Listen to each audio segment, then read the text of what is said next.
Halo, Assalamualaikum warahmatullahi wabarakatuh teman-teman semua. Perkenalkan, nama saya Fatima Zahro dari Pendidikan Biologi Untirta. Nah, pada materi kali ini, saya akan sedikit menerangkan mengenai karakteristik dan klasifikasi anak berkebutuhan khusus pada mata kuliah pendidikan inklusi di SD. Nah, tujuan dari video ini diajukan untuk memenuhi salah satu tugas ujian akhir semester pendidikan inklusi di SD Universitas Negeri Makassar.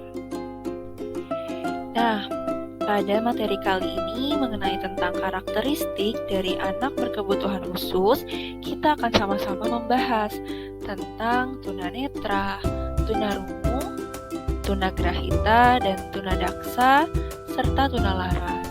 Nah, teman-teman dan saya di sini akan sama-sama belajar sebetulnya apa sih karakteristik anak berkebutuhan khusus seperti yang tadi sudah saya sebutkan. Apa itu tunanetra, apa itu tunarungu, tunagrahita, tunadaksa, sampai tunalaras. Nah, tak hanya itu, kita juga akan sama-sama belajar mengenai karakteristik anak berkebutuhan khusus yang perlu diketahui, di mana diantaranya sulit berkomunikasi, kesulitan belajar, kelainan fisik, bersikap membangkang, sensitivitas tinggi, dan lain sebagainya yang akan kita pelajari di next video. Nah, setelah itu ada juga bahasan mengenai klasifikasi pada anak berkebutuhan khusus. Nah, seperti apa sih klasifikasi pada anak berkebutuhan khusus?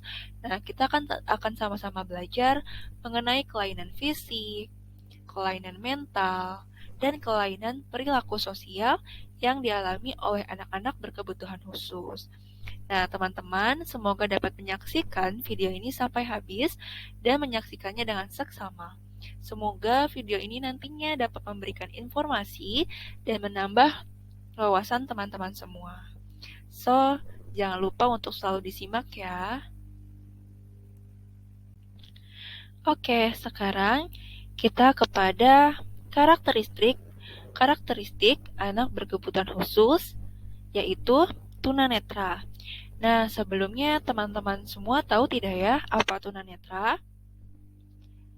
Oke, jika teman-teman belum tahu, nah di sini ada beberapa penjelasan mengenai tentang tunanetra.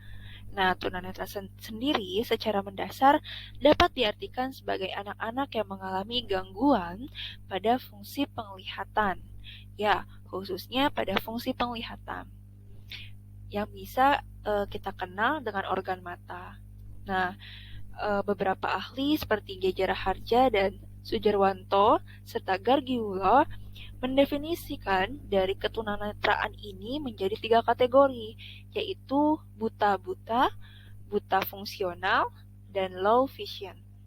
Nah, seseorang disebut mengalami kebutaan secara legal jika kemampuan penglihatannya berkisar 20/200 atau di bawahnya, atau lantang pandangannya tidak lebih dari 20 derajat. Nah, pada pengertian ini kita bisa menarik suatu kesimpulan.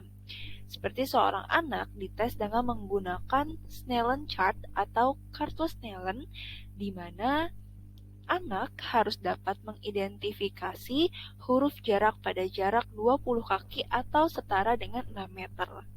Nah, dengan pengertian lain, anak-anak dikatakan buta secara legal jika mengalami permasalahan pada sudut pandang penglihatan, yaitu kemampuan menggerakkan mata agar dapat melihat ke sisi samping kiri dan kanan.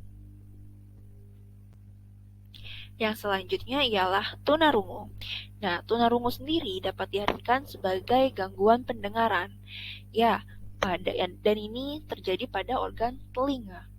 Nah, di mana anak-anak yang mengalami ketunarungan ini ialah mengalami permasalahan pada hilangnya atau justru berkurangnya kemampuan pendengaran. Nah, Anak yang dapat dikatakan tunarungu jika mereka tidak mampu atau kurang mampu mendengar. Menurutnya, tunarungu dapat dibedakan menjadi 2 kategori. Nah, teori ini menurut Bapak Sumatri.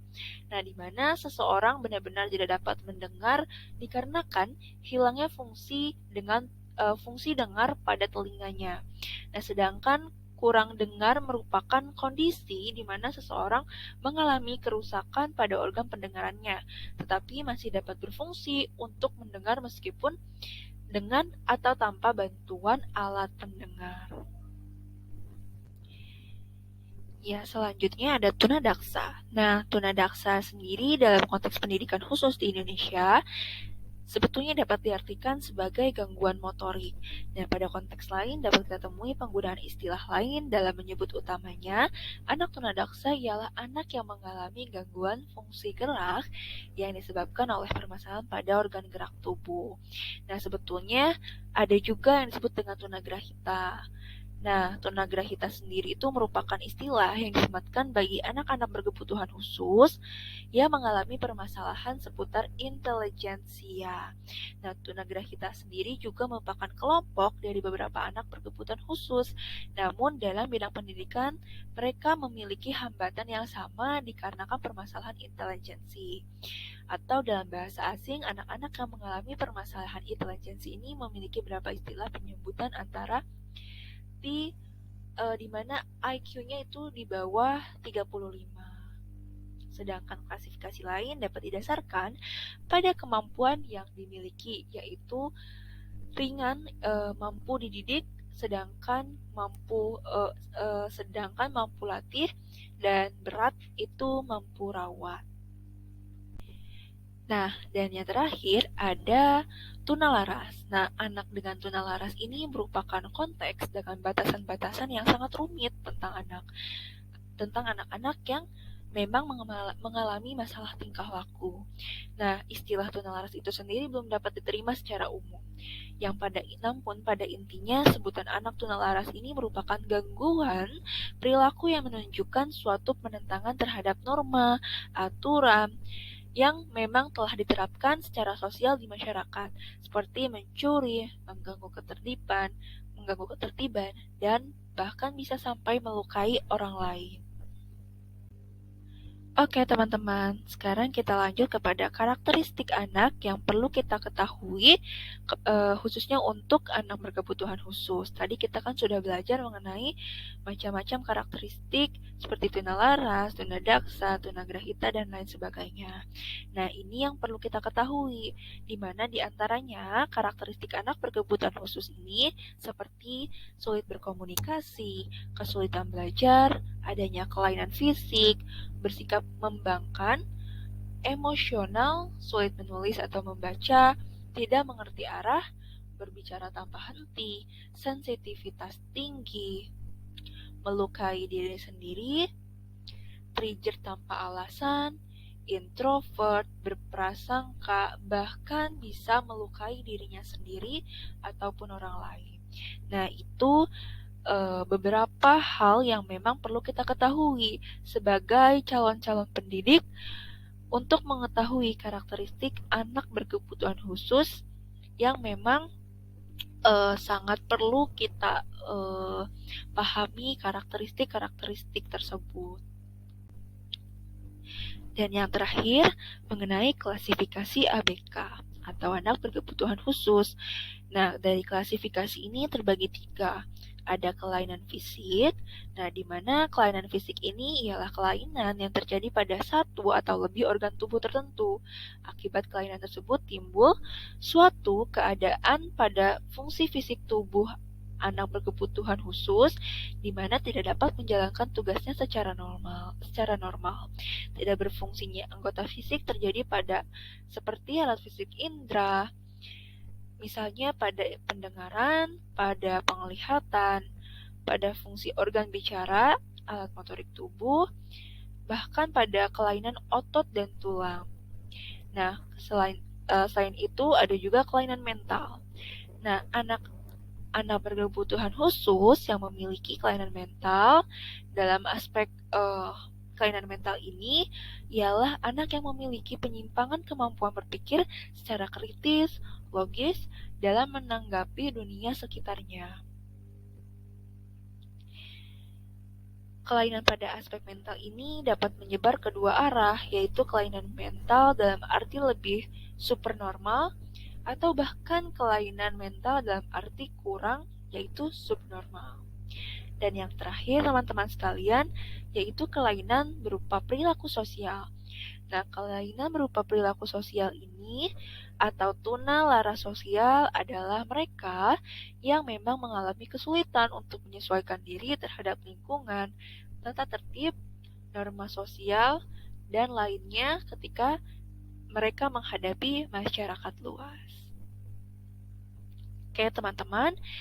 Nah, mungkin cukup sekian beberapa materi terkait karakteristik dan klasifikasi anak berkebutuhan khusus yang bisa saya jelaskan. Nah, semoga kita dapat berdiskusi, berbincang di lain waktu, dan teman-teman bila ada masukan dan saran serta kritik untuk video pembelajaran mata kuliah pendidikan inklusi di SD terkait klasifikasi dan karakteristik ABK, teman-teman boleh menyematkannya di komentar yang telah tersedia.